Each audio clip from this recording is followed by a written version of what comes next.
Welcome to speedearning.com।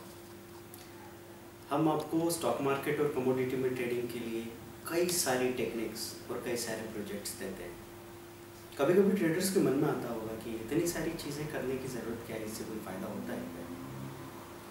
फ़ायदा जो लोग सही तरीके से कर रहे हैं उनको तो सीधा सीधा पता ही लग रहा है कि कितना फ़र्क आ रहा है, लेकिन जो नहीं कर रहे हैं उनको ये बात समझनी होगी कि जितना भी आप मार्केट को इधर उधर तरह तरह के एंगल से देखेंगे उतनी ही आपकी नॉलेज की डेप्थ बढ़ती चली जाएगी।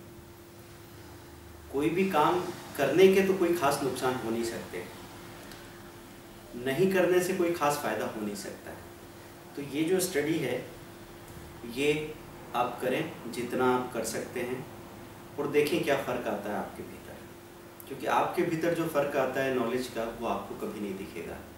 आपका सीखना ठीक वैसा है जैसे आपके घर में आपका बच्चा बड़ा होता है, आपको कभी पता नहीं लगता वो बड़ा हो रहा है, और बाहर से जब कोई मेहमान आता है 2 साल बाद बोलता है इतना बड़ा हो गया, और आप देखते हैं अच्छा ऐसा क्या हो गया। वही चीज़ आपके भीतर है। आप सेल्फ एश्योरेंस आपको कभी नहीं मिल सकता, लेकिन 6 महीने बाद जब आप किसी और से बात करोगे और वो आपसे ये कहेगा कि यार बहुत कुछ पता है आपको तो मार्केट के बारे में, कैसे पता चला, तब आपको लगेगा कि हाँ आप जानते हो। तो यही चीज़ है। अब मैं यहाँ पे एक मेहनत वाली टेक्निक बता रहा हूँ, इसीलिए मुझे इतनी बातें करनी पड़ी, भूमिका बांधनी पड़ी। इंट्राडे ट्रेडिंग के लिए स्टॉक मार्केट में आप डेली एक नया मार्केट वॉच बना सकते हैं, क्योंकि जब भी आप अपना मार्केट वॉच लेके चलते हैं, लोगों के लिए मार्केट वॉच तो ऐसा होता है कि जो ब्रोकर के यहाँ पे वो ट्रेड करने जा रहे हैं, बाय डिफ़ॉल्ट वो लोग जो मार्केट वॉच यूज़ कर रहे हैं उसी में आप लोग काम करने लग जाते हैं। आपको कभी पता भी नहीं लगेगा कि ये मेरी चॉइस का भी हो सकता है। तो वो लोग जिस तरह की क्वालिटी के स्टॉक्स में काम करते हैं उसमें आपका फंसना ऑब्वियस हो जाता है। तो बहुत सारे लोग पेनी स्टॉक्स में काम कर रहे हैं, बी ग्रुप के स्टॉक्स लगा रखे हैं, ए ग्रुप को लेते ही नहीं हैं वो लोग, और वहाँ पे आज के जो टॉप गेनर लूज़र हैं जिनमें आज मूवमेंट आ रहा है वो छोड़ के वो लगातार उनके 10-20 फेवरेट स्टॉक्स हैं उनको देखते रहते हो, वो रेंज बाउंड थे, आपको पता ही नहीं लगेगा। तो शहर के किस हिस्से में बारिश हो रही है ये देखने के लिए आपको शहर के ऊपर उठना पड़ेगा। अगर आपके यहाँ सूखा है तो हर तरफ सूखा है ऐसा नहीं है, कहीं ना कहीं तो बरसात हो ही रही होगी। तो आप एक नया मार्केट वॉच बना सकते हैं। 8:40 पे आप पहुँचते हैं स्क्रीन पे, अपना न्यूज़ चैनल बिजनेस का शुरू कर लिया आपने, उसके साथ में NSE इंडिया और moneycontrol.com देख लिया। मनी कंट्रोल बता रहा है मार्केट का मूड कैसा रह सकता है आज। आपकी मार्केट वॉच बनेगी 9:20 से 9:15 पे बाज़ार खुला, 9:20 पे आपने लाइव मार्केट वॉच में इक्विटी स्टॉक में जाके निफ्टी के top gainer loser, Nifty mid cap के टॉप गेनर लूज़र और निफ्टी जूनियर के टॉप गेनर लूज़र देख लिए, और ए ग्रुप के भी टॉप गेनर लूज़र आप देख सकते हैं। ए ग्रुप के आपको money.redbit.com से मिल जाएंगे। वहाँ गए आप और आपने जो 4 गेनर लूज़र हैं उनको लिस्ट कर लिया।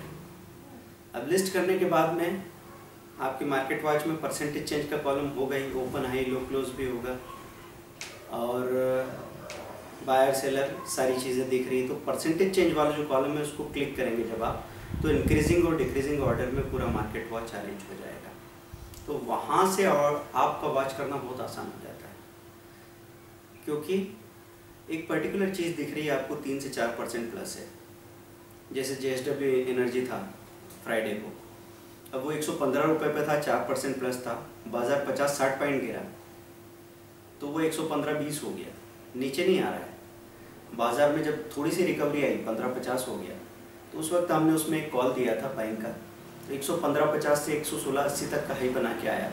बाद में जब निफ्टी 130 पॉइंट गिर गई तब तो सभी स्टॉक पे प्रेशर आया, वो भी नीचे जाके 114 पे बंद हुआ, पर तब भी वो 3% प्लस था। ऐसे करके आप सिलेक्ट कर सकते हैं कि कौन सा स्टॉक सबसे मजबूत है और बाज़ार के गिरने में भी अपनी मजबूती मेंटेन कर रहा है। ऐसे ही आप देख सकते हैं कौन सा स्टॉक सबसे कमज़ोर है नीचे, और वो बाज़ार के बढ़ने में भी बढ़ नहीं पा रहा है, वो बाज़ार के ज़रा से गिरने में तेज़ी से गिर रहा है, तो उसके लो के नीचे सेलिंग लगा सकते हैं या सामने से थोड़ी क्वांटिटी में बेच सकते हैं। ठीक है, तो ये तरीका काफ़ी काम आ सकता है। इसके अलावा कुछ परमानेंट मार्केट वॉच आप बनाइए। उन परमानेंट मार्केट वॉच में अलग अलग सेक्टर के मार्केट वॉच बना के रख लीजिए। जो अभी आपको दिखते हैं कि सबसे ज़्यादा मूवमेंट वाले ग्रुप्स, तो बैंक्स दिखता है आपको, बैंक्स के साथ रियल्टी दिखता है, मेटल दिखता है, आईटी, फार्मा, एफएमसीजी, सबका अलग अलग मार्केट वॉच बना के रख लीजिए। तो इसको जब एक एक करके आप अलग अलग देखने जाते हैं तो वहाँ पे आपको बहुत क्लियरली पता लगता है कि जो दो सेक्टर आज सबसे ज़्यादा बढ़े हुए हैं उसका सबसे कमज़ोर स्टॉक कौन बन के आ रहा है सामने, और जो सेक्टर सबसे ज़्यादा गिरे हुए हैं उनका सबसे कम स्ट्रॉन्ग स्टॉक, मतलब सबसे बड़े हुए स्टॉक सेक्टर्स हैं, उनका सबसे स्ट्रॉन्ग स्टॉक कौन बन के आ रहा है। और इसके अलावा एक और ख़ास बात होती है जो देखना है आपको कि किसी कमज़ोर सेक्टर का एक स्टॉक ऐसा है जो गिर नहीं रहा है, वो बिल्कुल उल्टा चल रहा है। जैसे आप आईटी में गए, आईटी में देखा आपने आईटी सेक्टर गिर रहा है, लेकिन पर्टिकुलर टेक महिंद्रा या कोई दूसरा स्टॉक आपको उल्टा दिख रहा है जो मेंटेन कर रहा है, उसमें पोजीशन बनाएंगे आप। आपको दिख रहा है कि वो निफ्टी से अफेक्ट नहीं हो रहा है, तो उसमें पोजीशन बना के आप बहुत आसानी से प्रॉफिट कमा सकते हैं, क्योंकि वो बहुत क्लियरली दिख रहा है, उसकी स्ट्रेंथ बहुत क्लियर नज़र आ रही है, वो अपने सेक्टर से अलग हटके मूव कर रहा है और अपने आप को मेंटेन कर रहा है, तो वो एक स्टॉक स्पेसिफिक मूवमेंट है। ऐसे कोई सेक्टर बहुत स्ट्रॉन्ग चल रहा है, उसमें कोई पर्टिकुलर स्टॉक है वो चल ही नहीं पा रहा है, तो पता लग जाएगा आपको कि ये कमज़ोर हो रहा है। जैसे मेटल में आप गए और आपको लग रहा है कि बाकी सब स्टॉक ऊपर है, टाटा स्टील नीचे है, और मेटल सेक्टर ऊपर होने के बावजूद ज़रा सी गिरावट आती है और ये नीचे आ रहा है, तो उसको उसमें सेलिंग की पोजीशन बनाई जा सकती है। तो आपको हमने कहा एक तो डेली आप 9 बजे से 9:20 से लेकर 9:35 तक अपना एक मार्केट वॉच बनाएं, क्योंकि शाम तक मूवमेंट आते रहते हैं, खबरें आती रहती है, तो पूरा मार्केट वॉच आपका बिखर जाता है। उसको कैंसिल करके अगले दिन अगला मार्केट वॉच बना लीजिए। 4-5 दिनों में आप इतने हैबिचुअल हो जाएंगे कि उस काम में आपको हार्डली 5-10 मिनट लगेंगे, और ये काम करते करते आप बाजार के बारे में काफ़ी गहराई से चीज़ों को देखना समझना सीख जाएंगे। एक बहाना चाहिए हमको भी सीखने के लिए, कोई प्रोसेस, कोई सिस्टम चाहिए जिससे आपका सीखना होता है। अगर आप अपने आप को पूरा खुला छोड़ देते हैं तो आप लेज़ी हो जाते हैं, तो वो चीज़ नहीं करें। हम कह रहे हैं इसलिए इस चीज़ की ज़रूरत नहीं है। अगर आपको सचमुच मार्केट को जानना है तो इसको गौर से हर एंगल से ऑब्जर्व करना ही पड़ेगा, और कोई रास्ता नहीं, देयर इज़ नो शॉर्टकट। फिर बात आती है ये अलग अलग तरह के सेक्टर के मार्केट वॉच बना के रखिए और इनको भी लगातार देखते रहिए। साथ में आपके मार्केट वॉच में आप जो सबसे स्ट्रॉन्ग से स्टॉक हैं उनके ऑप्शन लगा सकते हैं, सबसे वीक स्टॉक है उनके ऑप्शन लगा सकते हैं, और निफ्टी और बैंक निफ्टी और निफ्टी बैंक निफ्टी के जो खास 2 कॉल पुट है वो भी लगा लीजिए।